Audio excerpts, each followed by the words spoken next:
bentuk ekosistem. Ekosistem tersendiri yang berarti yang saya sebut itu adalah closed ekosistem.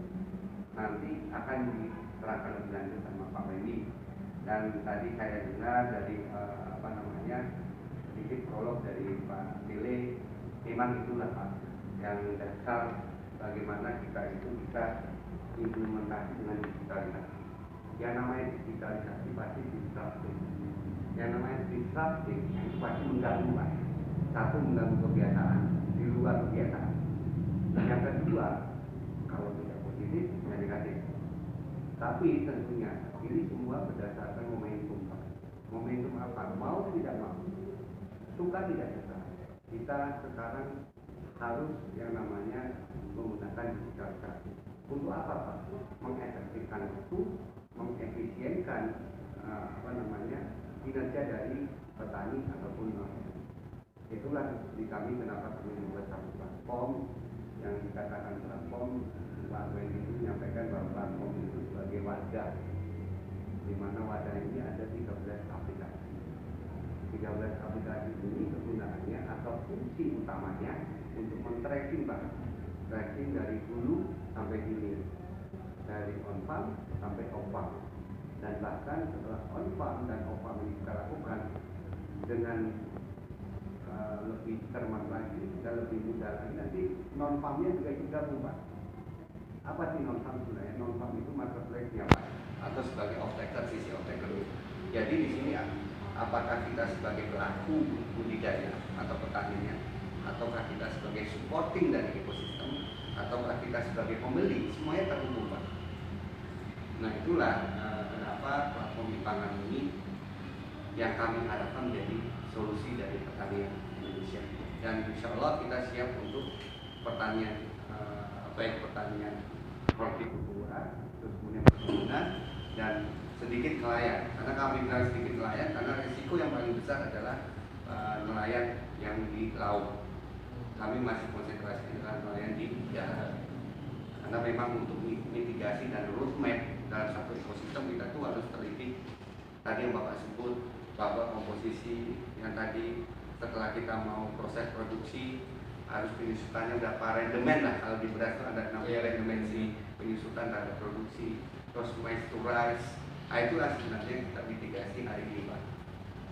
Berarti ada yang namanya RAB, rancangan anggaran biaya, terus kemudian ada supportingnya terhadap anggaran biaya itu dipakai untuk supportingnya apa aja. Kalau di beras itu berarti saprotannya apa aja. Kemudian siapa sih sebagai pelaku di ekosistemnya? Tadi kalau Bapak bilang ada market, ada minimarket, ataupun nanti ada support untuk toko tani, ada pestisida dan sebagainya. Itu masuk di dalam ekosistem. Oke, saya nggak mau banyak-banyak, nanti malah porsinya Pak Wendy saya bawa semuanya. Jadi di sini selanjutnya nanti saya akan persilahkan Pak Wendy untuk menjelaskan lebih detail. Terus setelah ini kita akan ada sesi ya Pak ya. Sesi yang pertama ada sesi harus mengenal dulu Pak platform kita. Setelah itu sudah mengenal, Bapak sudah memahami dari konstruksi A to Z-nya, nanti kita sama-sama susun. Nggak lama Pak. Sebenarnya kalau Bapak ini kan pelaku-pelaku semua, apalagi pionir ya, pionir di koperasi nira. Jadi insya Allah bisa kita mitigasi bersama terhadap roadmap ekosistem. Mungkin itu Pak kalau dari saya. Silakan nanti Pak Wendy. Assalamualaikum warahmatullahi wabarakatuh. Waalaikumsalam. Baik, terima kasih Pak Budi. Terima kasih Mas Firdaus, Mas Tile.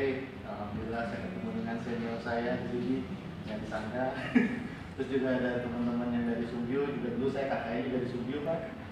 Kebetulan juga ya. Sekali lagi, Assalamualaikum warahmatullahi wabarakatuh. Waalaikumsalam. Mungkin izin saya berdiri ya Pak ya. Om Tile ke sini mungkin. Waktunya full. Karena ini kita kan. Tadi sudah disampaikan oleh Pak Budi bahwa memang konsentrasi kami adalah sesuai dengan tagline kami adalah solusi petani Indonesia. Kami membuat atau mendevelop sebuah platform di mana platform ini saling terhubung.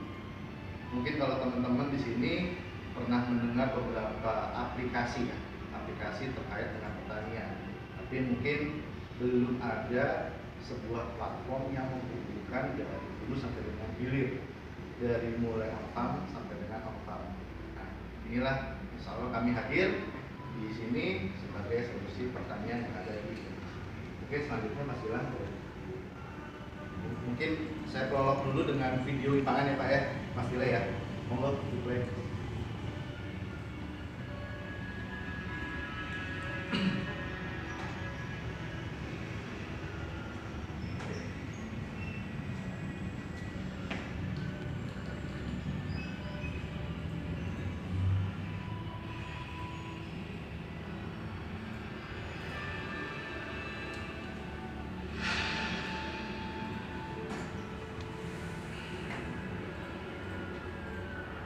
Dari Pak Jokowi, anak muda membuat aplikasi, kapan dia tanam, kapan dia semprot, kapan dia panen, kapan dia produksi. Nah, itu dibutuhkan sebuah aplikasi atau sebuah platform. Karena kalau tidak didukung oleh platform, yang tadi Mas Dile bilang, kita tidak punya nih historinya nih. Saya panennya berapa, kemudian diolahnya menjadi berapa, susutnya menjadi berapa, kemudian pengepulnya belinya berapa sampai dengan dijual ke retail. Nah, ini dibutuhkan sebuah platform atau sebuah aplikasi yang terintegrasi. Berarti dari proses on farm sampai dengan off farm itu semua di tracking. Dari mulai data petani, lahan, komoditas sampai dengan panen. Nah, sebenarnya platform kami ini sebuah back-end system. Jadi platform kami ini sebuah sistem yang nantinya akan menempel dalam sebuah korporasi, baik korporasi yang berbasis koperasi maupun non koperasi. Jadi korporasi ini memiliki unit-unit usaha ataupun entitas-entitas yang nantinya akan membentuk sebuah ekosistem, dimulai dari pembiayaan. Jadi kalau kita berbicara masalah pertanian, ketika petani melakukan kegiatan pertanian membutuhkan permodalan. Nah, selama ini kan petani mengalami kesulitan ketika mengajukan permodalan, terkendala masalah slip atau BI checking atau mungkin kolateral, karena tidak semua petani memiliki kolateral ataupun kondisi memungkinkan untuk mengakses permodalan. Dengan adanya korporasi, di sini korporasi menjadi bapak asuh atau sebagai avalis ataupun pihak yang berada di depan untuk mengajukan pembiayaan. Kenapa? Karena korporasi ini memiliki entitas usaha yang ada di dalam sebuah korporasi. Nah, ekosistem ini terhubung. Yang berikutnya adalah petani itu sendiri. Petani masuk atau bergabung di dalam sebuah korporasi. Di sini ekosistem ataupun entitas yang kedua adalah si petaninya sendiri. Karena petani sebagai produsen. Di sini dalam hal dari koperasi Nira, apa pasti namanya? Nira Kamiten. Nira Kamiten ya. Jadi petani-petani dari petani-petani Nira ini nantinya berkumpul di dalam sebuah korporasi atau dalam sebuah koperasi yang sudah ada. Nah, nanti mereka bergabung, dilakukan pendataan dari mulai data profil petani sampai dengan data lahan menggunakan aplikasi. Terus yang ketiga adalah ekosistem di sini toko tani sebagai supporting kegiatan produksi dari petani. Yang selama ini yang menjadi kendala ketika petani melakukan kegiatan produksi adalah susahnya atau mungkin kurangnya akses dalam mendapatkan saprodi maupun saproda. Nah, disinilah peran dari platform kami harus menghubungkan toko tani yang ada di lokal sebagai supporting kegiatan produksi dari petani itu. Agar apa? Agar ketika petani melakukan kegiatan produksi ataupun olahan dan budidaya, terjadinya efisiensi ataupun efektivitas dalam mengambil atau mengakses saprodi maupun saproda. Yang berikutnya adalah produsen maupun supplier. Untuk mensupport adanya saprodi dan saprotan di sebuah kios tani, berarti supplier maupun produsen itu harus diikat, harus diintegrasikan dengan korporasi ini. Nah, selanjutnya adalah logistik dan distribusi. Logistik dan distribusi ini terkait dengan transportasi ataupun pengangkutan hasil dari panen ataupun hasil dari pengolahan hasil panennya. Kemana nantinya akan dibawa hasil panen ini? Ke pabrik pengolahan A, ke pabrik pengolahan B, kemudian distribusinya dengan penjualan, dengan dengan pengepul maupun dengan off-taker. Inilah peran dari logistik dan distribusi. Dan ini diikat ataupun dijahit di dalam sebuah korporasi. Kemudian yang berikutnya adalah di sini saya menyebutnya rice milling ya, sebetulnya kita samakan dengan pabrik pengolahan atau pihak yang mengolah bahan baku menjadi bahan jadi untuk siap jual. Kalau gula berarti yang ngolah ya rumah tangga masing-masing. Ya, rumahan ya kan. Jadi ada pengolahnya, rumah tangganya. Jadi di sini kami menyebutnya sebagai rice milling. Dan yang berikutnya adalah yang tak kalah penting adalah pembelinya ataupun off-takernya. Karena permasalahan yang terjadi di dunia pertanian ini, ketika petani sudah tanam, sudah produksi, mereka bingung mau jualnya kemana. Yang ada selama ini adalah khusus untuk di komoditas tertentu itu adanya masalah tukang tebas. Nah itu harganya tidak fair kalau menurut kami. Sini adanya keterpaksaan harga yang terjadi antara petani dengan off-taker. Nah dengan adanya platform kami menghubungkan pembeli ataupun pihak off-taker dengan korporasi, nantinya ada kesepakatan harga. Jadi petani di sini memiliki bargaining power atau memiliki posisi tawar ketika menentukan hasil produksinya. Tidak lagi dari satu pihak pembeli, tapi di sini petani secara berkumpul bersama-sama di dalam sebuah korporasi bisa menentukan secara kualitas dari hasil produksinya untuk ditetapkan sebuah harga jual. Dan yang terakhir yang tidak kalah penting adalah kami juga melakukan proses integrasi dengan pihak pemerintah pusat maupun pemerintah daerah sebagai regulator pembuat kebijakan terkait dengan kegiatan di sektor petani. Nah, keseluruhan ekosistem ini yang tadi sudah dijelaskan oleh Pak Budi bahwa ekosistem ini dibuat dalam ekosistem tertutup di dalam sebuah wilayah. Jadi petani ini tidak perlu lagi kemana-mana. Dalam hal pengajuan pembiayaan sudah didukung oleh korporasi. Kemudian toko taninya sudah ada. Dari toko-toko tani yang sudah ada yang terdekat di area petani tersebut beraktivitas. Produsen, supplier, distribusi logistik, rice milling sampai dengan pembelinya itu sudah diatur dalam sebuah ekosistem tertutup. Yang terjadi selama ini adalah ketika panen khususnya di komoditas beras ya. Ketika panen pembelinya ataupun rice millingnya dibawa keluar.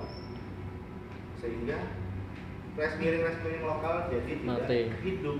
Kenapa? Gabahnya dibawa, contohnya di Cilacap. Gabahnya dibawa ke Cianjur. Selesai.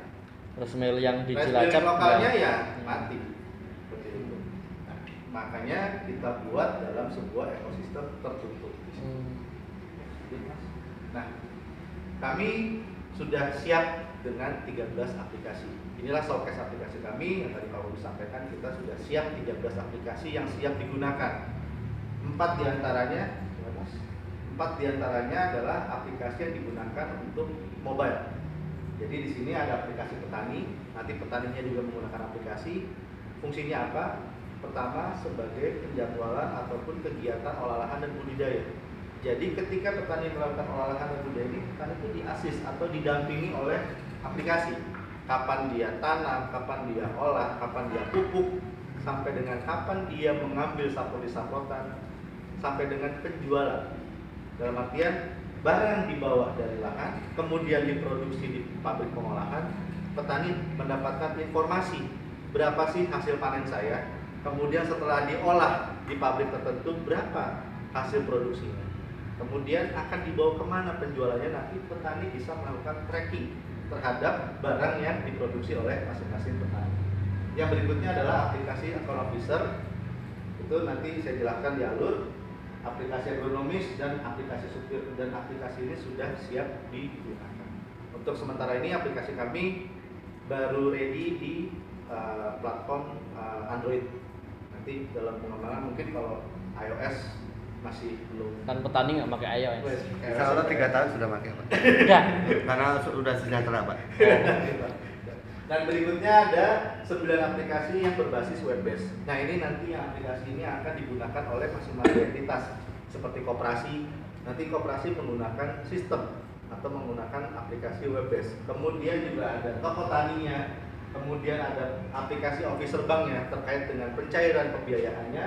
Kemudian ada aplikasi pabrik, aplikasi komite, aplikasi koperasi, dan satu lagi aplikasi dashboard Jadi management. sampainya tinggal embed. Jadi keseluruhan traction yang terjadi dalam sebuah korporasi nantinya termonitor dalam sebuah dashboard management, di mana summary terhadap masing-masing kegiatan dari mulai pembiayaan, kemudian ketersediaan pupuk, sampai dengan pencairan, kegiatan olah lahan, lokasi toko, itu semua tersaji di dalam sebuah dashboard monitor yang nantinya itu akan sangat berguna bagi masing-masing koperasi terhadap kegiatan traction yang ada di lapangan. Jelas? Nah, inilah alur proses. Jadi dari 13 aplikasi ini alur prosesnya yang akan berjalan di dalam sebuah korporasi. Jadi kalau tadi di awal ada aplikasi account officer. Nah, aplikasi account officer inilah yang akan melakukan pendataan terhadap petani. Tadi kalau Mas Dile menyampaikan ke kami bahwa petani harus didata ya Mas ya. Data petaninya, kemudian data lahannya, batas wilayahnya ya Mas Dile ya.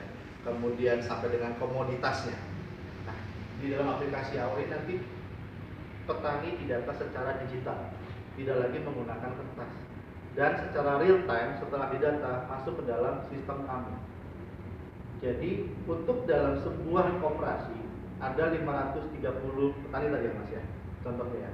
Nanti datanya sudah siap semua dari mulai identitas petani sampai dengan lahan dan komoditas. Nah itu real time. Ketika terjadi perubahan data, misalkan tadinya luas lahan petani 1 hektar menjadi 2 hektar, itu bisa diperbarui secara real time. Nah ini dilakukan oleh teman-teman account officer yang ada di dalam sebuah korporasi atau di sebuah koperasi. Mereka akan mendata secara simultan. Posisi lahan di mana? Betul. Nanti di dalam aplikasi AO juga ada fitur namanya fitur geotagging atau pengukuran lahan. Nanti saya tunjukkan seperti apa prosesnya. Jadi di sini setelah account officer melakukan pendataan bersama dengan petani melakukan proses pengukuran lahan. Jadi petani tahu mana batasan-batasan lahannya, nanti bersama AO-nya pilih. Nanti akan terbentuk sebuah petakan lahan. Nah itulah nantinya akan masuk ke dalam sistem kita. Sistem kita akan membaca secara algoritma dari masing-masing komoditas berapa besaran anggaran biaya yang dibutuhkan oleh masing-masing petani untuk satu kali masa tanam atau masa produksi. Jadi misalkan di sini kami mengambil contohnya komoditas beras. Dalam 1 hektar mungkin RAB-nya sekitar contohnya misalkan 10 juta. RAB nanti dituangkan dalam aplikasi petani secara detail. Berapa benihnya, sampai dengan harganya, berapa pupuknya, berapa obat-obatannya, sampai dengan harian orang kerjanya juga ada dibayarkan dalam sebuah pembiayaan. Nah, inilah nantinya akan menjadi sebuah historical ataupun riwayat terhadap saya ketika melakukan proses produksi dalam 1 kali musim tanam berapa sih anggaran yang sudah saya keluarkan. Nah inilah nanti yang akan menjadikan sebuah kegiatan pertanian yang terukur sebenarnya. Jadi ketika petani melakukan produksi selama ini kan petani tidak terukur. Oke, karena saya berdasarkan ilmu historical dari sebelum-sebelumnya, saya 1 hektar pakai pupuknya misalkan 2 kintal. Ternyata tidak perlu 2 kintal pun sebenarnya sudah bisa panen. Dan yang terjadi adalah melakukan penghematan terhadap biaya yang tadinya mungkin 10 juta ketika dihemat pupuknya dari 4 kintal jadi 1 kintal mungkin bisa berkurang. Nah inilah dengan sistem algoritma kita memberikan edukasi kepada petani bahwa sebenarnya melakukan kegiatan pertanian itu bisa dilakukan dengan cara cermat dan lebih presisi. Kemudian setelah diolah oleh sistem kami, kemudian secara kolektif nantinya pihak korporasi akan mengajukan ke perbankan untuk pembiayaannya. Nantinya pembiayaan diproses oleh pihak perbankan, setelah disetujui nantinya masing-masing petani akan mendapatkan 2 rekening. Jadi ada rekening real yang nantinya bisa dicairkan untuk biaya hidup selama 1 kali masa tanam. Yang kedua adalah rekening virtual. Nah inilah rekening virtual ini akan digunakan untuk kegiatan produksi. Selama ini ketika adanya kur atau pembiayaan dari pihak perbankan diberikan cash kepada petani, terjadi streaming. Mungkin dari 10 juta yang dikasih 50%-nya digunakan untuk konsumtif, misalkan beli motor atau untuk digunakan yang lain, yang nantinya mengganggu dari proses kegiatan produksinya. Kembali lagi nantinya ke sepak bola, kembali lagi nantinya alurnya ke item hijau. Nah, inilah yang kita rubah sistemnya, aturan mainnya. Dari pembiayaan yang dicairkan kita rubah menjadi ke sebuah virtual account. Agar apa? Agar kegiatan produksi terkawal dengan baik dari masing-masing item terhadap kegiatan pertanian dari mulai Saprodi maupun Saprodi. Yang berikutnya adalah bagaimana cara petani itu melakukan kegiatan transaksi di toko taninya. Jadi tadi kalau di slide sebelumnya ada ekosistem, itu ada toko tani, ada petani. Nah, petani akan mendapatkan penjadwalan. Kapan petani itu ngambil Saprodi, pupuk, benih dan segala macam. Nanti ada notifikasi di aplikasi, dia tinggal datang ke toko tani yang sudah ditunjuk, yang sudah menjadi bagian dari anggota korporasi. Tinggal datang, transaksi menggunakan QR. Jadi uang yang ada dalam rekening virtual nanti akan pindah langsung ke toko tani. Nah, di sini terjadi pengamanan terhadap transaksi yang dilakukan oleh petani dengan penjual ataupun toko tani. Berikutnya adalah proses budidaya. Nah, di proses budidaya ini petani juga didampingi oleh tim agronomis. Jadi selama ini juga menjadi kendala pada petani bahwa petani ketika melakukan budidaya ini secara individu ataupun masing-masing kurang mendapatkan pendampingan. Oke, ada PPL, tapi mereka PPL ini tidak benar-benar melakukan pendampingan secara detail karena mereka hanya membawa visi-visi atau program dari mungkin dari dinas, tapi tidak benar-benar melakukan pendampingan atau asistensi terhadap kegiatan olah lahan di masing-masing lahan. Aplikasi agronomis nanti akan digunakan oleh agronomis, kemudian bisa berkomunikasi dengan petani. Jadi di aplikasi petani ada fitur namanya fitur live chat ataupun fitur untuk melakukan request kunjungan apabila terjadi sebuah gangguan ataupun ketidaknormalan terhadap proses budidaya. Nah, ini secara real time nanti agronomisnya bisa berkomunikasi dengan petani. Selain itu dengan menggunakan IoT. Nah, inilah dukungan terhadap digitalisasi ataupun teknologi di bidang pertanian. Jadi kalau di komoditas beras ada namanya kita menggunakan drone. Jadi mungkin kalau teman-teman pernah lihat di YouTube, drone saat ini sudah bisa sampai semprot hama. Drone sudah bisa melihat potensi gagal panen. Ini kita gunakan. Selain itu juga kita menggunakan soil monitoring ataupun pengecekan terhadap unsur hara yang ada di dalam tanah. Apakah lahan ini cocok digunakan atau ditanami dengan komoditas tertentu. Nah, ini dilakukan secara real time. Jadi secara berkala, ketika proses budidaya dan olahan dilakukan, proses asistensi terhadap menggunakan IoT ini juga dilakukan. Jadi misalkan contohnya dalam satu lahan setelah dipanen selesai, dicek unsur haranya, kesuburannya sudah baik atau belum. Karena yang terjadi selama ini, petani ini ketika setelah panen, mereka nggak tahu kondisi lahannya, karena lahan ini bisa jenuh. Ketika petani sudah panen, kemudian dikasih pupuk lagi, kemudian dikasih tanaman lagi, yang terjadi adalah produksinya menurun. Yang pengalaman kami di Banyuasin, masa tanam pertama sama masa tanam kedua itu hasilnya berbeda. Itu kan aneh. Padahal pelakunya sama, komoditasnya sama, prosesnya sama. Tapi kenapa di masa tanam kedua sama masa pertama hasilnya berbeda?